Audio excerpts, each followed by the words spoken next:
รู้สึกว่าพอแชร์ข้อเสียน่าจะได้เห็นมุมอื่นมากกว่ามุมที่มันเป็นผลงานการที่มันจะสร้างงานที่ยิ่งใหญ่ได้มันก็ต้องการแรงที่ยิ่งใหญ่จากคนออกมาเหมือนกัน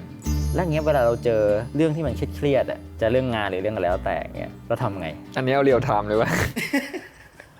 หรือเอาแบบทั่วไป generic in general เอาทั่วไปก่อนเอาทั่วไปก่อน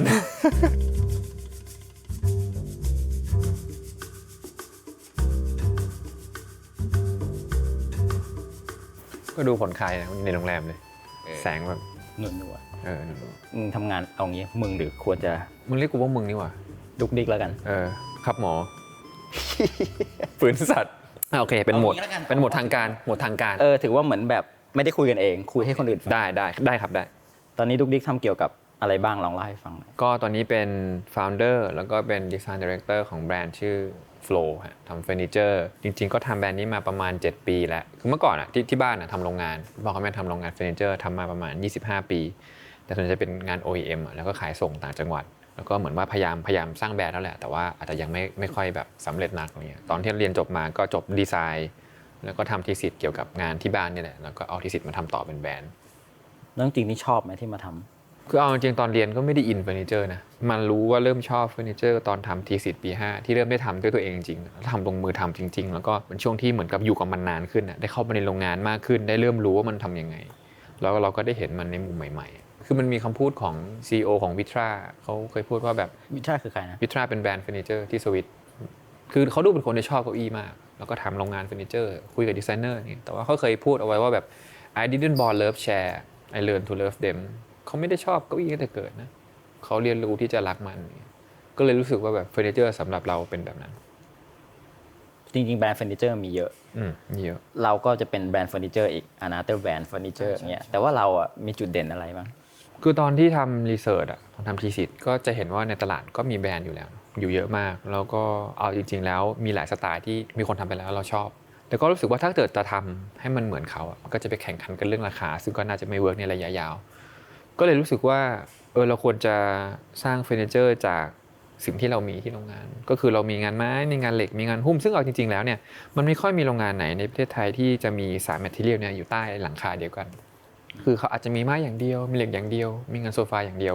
แต่มันจะไม่ค่อยมี3อย่างนี้อยู่ด้วยกันก็เลยรู้สึกว่าอันนี้เป็นจุดแข็งนะควรเอาจุดแข็งนี้มาใช้ก็คือมันก็จะต่างในเรื่องของการออกแบบทั้งแบรนด์เลยต่างด้วย material วิธีการผสมผสานแล้วก็สเปซที่มันตั้งใจจะเอาไปวางด้วยคาแรคเตอร์อะไรมันอาจจะดูเรียบง่ายอยู่แต่พอเรามองไปในดีเทลมันจะรู้สึกว่ามันมีความพิเศษขึ้นมาคือพยายามซ่อนไว้เพราะว่าเฟอร์นิเจอร์ที่มันโวยวายมากเกินไปหรือว่าพยายามที่จะต่างมากเกินไปมันจะอยู่ได้ไม่นานมันจะเป็นสัญลักษณ์ของยุคสมัยนั้นแล้วพอเวลามันผ่านไปมันก็จะดูเก่าไม่ทำเลสใช่ประมาณนั้นคือรู้สึกว่าเราทำเฟอร์นิเจอร์ออกมาตัวหนึ่งมันไม่ควรอยู่ได้แค่ปี2ปีมันควรจะอยู่ได้ยังต่ำ10-20 ปี30 ปีแล้วตั้งแต่ทำงานมาทั้งหมดเนี่ยรู้สึกชอบงานนี้ตรงไหนบ้างชอบวาดคือไม่ได้วาดสวยว่ะแต่ว่าชอบวาดออกมาเหมือนกับเอาความคิดผ่านมือออกมาเอาสิ่งที่ลูกค้าพูดนะการสังเกตของเราการแบบอยากทำอะไรใหม่ๆใส่ลงไปแล้วก็ทำโมเดลเห็นช่างค่อยๆขึ้นรูปมันขึ้นมาจนมันเป็นของตั้งอยู่ตรงหน้าเราแล้วมันแบบเหมือนกับที่เราคิดไปเดะหรือบางทีอาจจะเจอปัญหาแล้วก็แก้ไปมันเหมือนเป็นแบบความสุขในการทำแบบนี้ซ้ำๆยิ่งทำก็ยิ่งรู้สึกว่าแบบเนี่ยคืองานที่เราชอบอันนี้คือเรื่องแรกเรื่องที่2ก็คือมันเป็นธุรกิจครอบครัวเป็นสิ่งที่พ่อแม่ทำตลาดที่พ่อแม่ทำจุดนี้มันก็มีการแข่งขันค่อนข้างสูงเราเหมือนรายได้มันก็ไม่ได้ดีเหมือนเมื่อก่อนสิ่งที่เราทำเนี่ยมันก็ทำให้รายได้มันกลับมาบ้างแล้วก็มาช่วยพ่อแม่ได้ก็เหมือนแบ่งเบาภาระเขาอย่างที่3คือมันช่วยโรงงานเราก็รู้สึกว่าคนงานที่เขาอยู่กับเรามานานแบบ20-30 ปีชีวิตเขาคือโรงงานแล้วใช่ไหมแต่ถ้าเราไม่ดูแลโรงงานเขาก็เหมือนจะแบบมันเสียดายข้อ4ก็อาจจะแบบเห็นลูกค้าแฮปปี้ซื้อไปใช้ร้านเขาสวยขึ้นเขามาชมเขาใช้แล้วเขามีความสุขแล้วก็โอเคนี่วันหนึ่งได้นอนวันละกี่ชั่วโมงมันเยอะนะจริงๆแล้วแต่บางทีจะนอนไม่ค่อยหลับบางทีก็นอน6-7 ชั่วโมง8 ชั่วโมงแหละแล้วเงี้ยเวลาเราเจอเรื่องที่มันเครียดจะเรื่องงานหรือเรื่องอะไรแล้วแต่เงี้ยเราทำไงอันนี้เอาเรียลไทม์เลยว่าหรือเอาแบบทั่วไป generic in general เอาทั่วไปก่อนเอาทั่วไปก่อน คือต้องบอกก่อนว่าแบบทุกคนก็คงมีความทุกข์ของตัวเองแหละไม่ว่าจะเป็นใครใช่ป่ะอยู่ที่ว่าคนนั้นจัดการกับความทุกข์ของตัวเองยังไงอย่างเงี้ยเรื่องงานส่วนใหญ่มันเอาจริงบางเรื่องมันมีคนเขียนคำตอบไว้แล้วอยู่ในหนังสือหลังที่เราเจอบางทีเขาก็เจอกันมาหมดแล้วแก้วิธีนั้นก็ได้คือเอาจริงพ่อเคยยื่นหนังสือธรรมะให้ตอนประมาณปี2ปี3เขาเลยว่าถ้าจะมาทำโรงงานต้องศึกษา เรื่องพวกนี้จะได้ควบคุมจิตใจได้แล้วก็แบบลองไปบวชตอนปี 3อยากรู้ว่ามันทำยังไงก็ไปฝึกนั่งสมาธิมีพระอาจารย์มาช่วยโค้ชแล้วก็อ่านหนังสือก็เป็นช่วงที่ใจสงบมากแล้วก็เห็นแบบอะไรต่างๆในร่างกายมากขึ้นอะไรเงี้ยเป็นวิธีการหนึ่งที่ทำให้เราเข้าใจกระบวนการการเกิดขึ้นของอะไรหลายๆอย่างแต่ว่ามันไม่ได้ทำต่อเนื่องอะแป๊บนึงมันก็หายไปอะยิ่งแบบพอไม่ได้กลับไปศึกษาไม่ได้กลับไปฝึกอะไรอย่างเงี้ยใจก็ยังแกว่งง่ายเหมือนเดิมก็เจอปัญหาก็ยังทุกข์เหมือนเดิมใช่ก็เป็นปัญหาแปลกนะจนกว่าเราจะสามารถที่จะแบบทำมันเป็นนิสัยเราถึงจะสามารถควบคุมความเครียดของเราได้คือเป็นคนเครียดด้วยแหละเป็นคนแบบคิดเยอะคิดเยอะชินกับการคิดแล้วบางครั้งคิดเยอะมันไม่ได้ช่วยให้ออกจากปัญหาได้ตัวความคิดเองอาจจะเป็นปัญหาเองก็ได้อาจจะไม่ต้องคิดดุกดิ๊กมีงานอดิเรกปะนี่หลายอย่างเลยก็วิ่งเล่นดนตรีเล่นกีตาร์อะไรเงี้ยอ่านหนังสือชอบไปเดินมิวเซียมชอบสุดนี่อะไรชอบสุดตอนนี้ชอบวิ่งสุดในกรุงเทพเนี่ยชอบไปที่ไหนมากที่สุดที่ชอบอาจจะเป็นแกลเลอรี่ไปดูหอศิลป์อะไรเงี้ยฟังดูทุกอย่างมีประโยชน์หมดเลยแต่ละที่หรอแบบงานไงคือเวลาไปเที่ยวก็จะชอบไปเที่ยวที่มันได้งานด้วยถ้าสมมติมึงเลือกได้ทุกอย่างเลยนะในชีวิตมึงอยากอยู่ที่ไหนที่สุดนี่กูพูดมึงนี่ว่าดุกดิ๊กอยากอยู่ที่ไหนที่สุดเอาใหม่ต้องเลือกอันเดียวปะที่ชอบที่สุดที่อยากที่สุดโหที่สุดเลยเหรอยากให้2ก็ได้3เลย3ใช่3ละกันคือถ้าคิดอันดับแรกอยากไปอยู่สวิตเพราะว่าเคยไปเรียนมาปีนึงแล้วรู้สึกว่ามันเงียบดีตอนที่ไปเรียนก็คือว่าเดินไปเรียนใช่ไหมไม่ได้แบบนั่งรถบัสเพราะว่าอยู่ห่างกันประมาณแบบ15 นาทีโลกว่าก็เดินไปเดียวก็ถึงแต่ทุกวันที่เดินไปเดินกลับจะรู้สึกดีมากเพราะว่าเราจะสัมผัสถึงอากาศวันนี้ร้อนวันนี้หนาววันนี้ลมแรงวันนี้หิมะตกวันนี้ใบไม้ร่วงคือมันแบบเราจะรู้สึกคอนเนคกับธรรมชาติแล้วระหว่างทางถึงแม้มันจะเป็นเมืองนะต้นไม้มันจะเยอะมากเป็นซุ้มไปตลอดทางมีภูเขามีอะไรเงี้ยเรารู้สึกว่าแบบเราไม่ได้แปลกแยกจากธรรมชาติขนาดนั้นนะเราเดินทุกวันเรารู้สึกว่าแข็งแรงแต่ว่ามันก็ไม่รู้ว่าจะอยู่ได้นานขนาดนั้นจริงๆหรือเปล่านะคือที่ไปเที่ยวก็ไปแบบ10 วันหรือไปเรียนก็คือไปแบบไปปีนึงมันไม่ได้แบบไปอยู่ไม่เหมือนกันอันที่2น่าจะเป็นญี่ปุ่นอาจจะเป็นเกียวโตโอเคมันอาจจะเป็นเมืองท่องเที่ยวไปหน่อยแต่ว่ารู้สึกว่ามันเป็นอะไรที่คล้ายๆกับที่สวิตเหมือนกันแต่ว่าอันนี้มันจะมาในเชิงแบบมันมีสถาปัตยกรรมด้วยเดินไปตรงไหนมันก็เหมือนเป็นเอ็กซิบิชันไปหมดคือชอบงานไม้แล้วเกียวโตมันเหมือนประกอบด้วยขึ้นมาด้วยไม้เลยส่วนใหญ่บ้านเมืองหลังคาอะไรเงี้ยเราชอบสวนญี่ปุ่นไปเดินแล้วมันรู้สึกสบายใจทำให้รู้สึกดีแต่ก็อีกแหละถ้าไปใช้ชีวิตอยู่ไม่รู้ว่าอยู่ได้เปล่ามันไม่เหมือนกันไปเที่ยวกับไปอยู่ไม่เหมือนกันก็กลับมาอีกแหละพอเอาจริงอยู่บ้านเรามันก็สบายสุดมันก็มีอาหารที่เราชอบแต่ว่าข้อเสียก็คือบางทีมันห่างจากธรรมชาติไปหน่อยพออยู่ในเมืองก็อันแรกก็สวิตอันที่2เกียวโตอันที่3ก็กรุงเทพแหละตอนนี้ดุกดิ๊กอายุเท่าไหร่ละ31ถ้าดุกดิ๊กสามารถย้อนเวลากลับไปตอนอายุ15ได้เนี่ยแล้วสามารถคุยกับดุกดิ๊กตอนอายุ15เนี่ยอยากบอกอะไรกับดุกดิ๊กคนนั้น15คืออะไรวะม.3 ป่ะไม่มีอะไรจะบอกเขาก็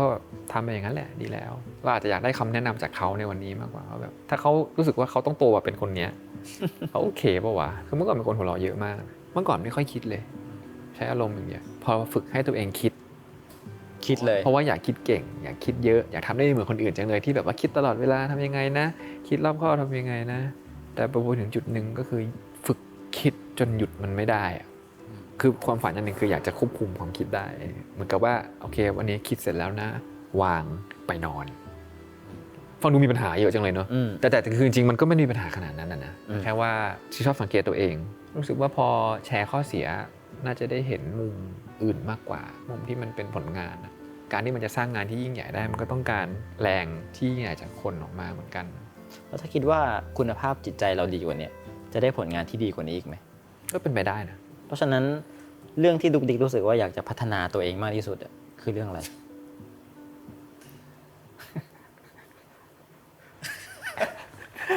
คือต้องเล่าก่อนเอาไหมคือเรื่องที่ต้องทำอยู่แล้วคือเรื่องการงานในอนาคตถ้าขึ้นไปต้องไปทำโรงงานไปรับผิดชอบโรงงานทั้งโรงงานเองทักษะตอนนี้ไม่พอต้องเรียนให้จบแต่คือตอนนี้เรียนเกือบจบแหละคือรู้แล้วว่าต้องทำอะไรบ้างหมายถึงเรียนปริญญาโทบริหารเรื่อง2ก็ได้เป็นเรื่องสุขภาพก็อยากจะรักษาสุขภาพให้ดีขึ้นก็ต้องพัฒนาเรื่องว่าเราทำยังไงร่างกายเราดีนะเราจะวิ่งไปนานแค่ไหนเราทำยังไงให้เราวิ่งได้ตลอดทำยังไงให้เรากินอาหารที่เหมาะสมทำยังไงให้เราไม่นอนดึกอะไรแต่เรื่องที่อยากพัฒนามากสุดคือเรื่องของความสัมพันธ์มากกว่าเพราะว่า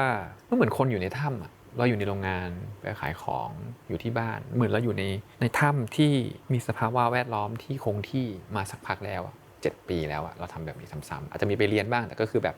ระยะเวลาไม่ได้นาน การที่เราจะออกไปเจอคนอื่นอ่ะบางทีเราอาจจะพกถ้ำติดเราไปด้วยพกความเคยชินพกทัศนคติอะไรบางอย่างที่อยู่ในถ้ำเนี่ยออกไปแล้วบางทีคนก็จะงงว่าแบบเฮ้ยคนถ้ำว่ะทำไมประหลาดจังวะถ้าคนที่ไม่ได้อยู่ในถ้ำก็จะแบบเฮ้ยทำไมทำแบบนี้ทำไมเป็นแบบนี้เราก็จะรู้สึกว่าแบบว่ะเราอยู่ในนี้นานเกินไปแล้วนะบางทีเราอาจจะต้องเดินออกมาบ้างเจอคนบ้างเปิดใจบ้างในหลายๆเรื่องคือไม่ได้สานสัมพันธ์กับเพื่อนมากนะไม่ค่อยได้เจอเพื่อนไม่ค่อยได้ไปอะไรเงี้ยก็รู้สึกว่าเรื่องการมีปฏิสัมพันธ์กับคนทำได้ไม่ดีเลยอยากพัฒนาเรื่องนี้มากที่สุดอาชีพในฝันจริงๆคืออาชีพอะไรโอ้โหตอนเด็กๆเลยเนี่ยอยากเป็นนักบอลนะแต่เตะบอลไม่เก่งนะอยากได้ชอบแบบเสียงเฮอ่ะแล้วก็อยากเป็นแบบอยากให้คนมาเฮอยากเป็นนักดนตรีอะไรเงี้ยชอบเห็นคนเยอะๆสนุกเล่นกีตาร์แล้วก็แบบมีคนเอนจอยไปกับเราอะไรไม่ใช่เฟอร์นิเจอร์เลยนะนั่นมันเด็กๆไงก็แบบเด็กๆอ่ะก็อยากเห็นในฉากแล้วมันรู้สึกว่ามันดีจังเลยแบบกระโดดลงไปแล้วคนก็หลับแล้วก็เซิร์ฟบอดี้เซิร์ฟดีว่ะมันน่าหนุกมากเลยเวฟแบบเลยอะไรเงี้ยอยากโดดไปฟังชาวล็อกคำถามข้อสุดท้ายถ้าสมมติดุกดิกสามารถขอพรได้ข้อหนึ่งอะไรก็ได้เลยจะขออะไรข้อเดียวเองเหรอโหยากมากเลยเอาที่คิดออกอันแรกเลยแล้วกันนะ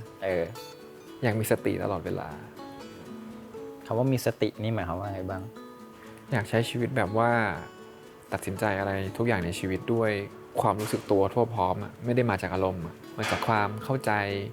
ความที่เราพยายามคิดอย่างถี่ถ้วนแล้วว่าสิ่งนี้เหมาะกับเวลานั้นๆจริงๆเพราะว่าวันนึงเราต้องตัดสินใจหลายร้อยครั้งเราก็อยากให้การตัดสินใจเหล่านั้นของเรามัน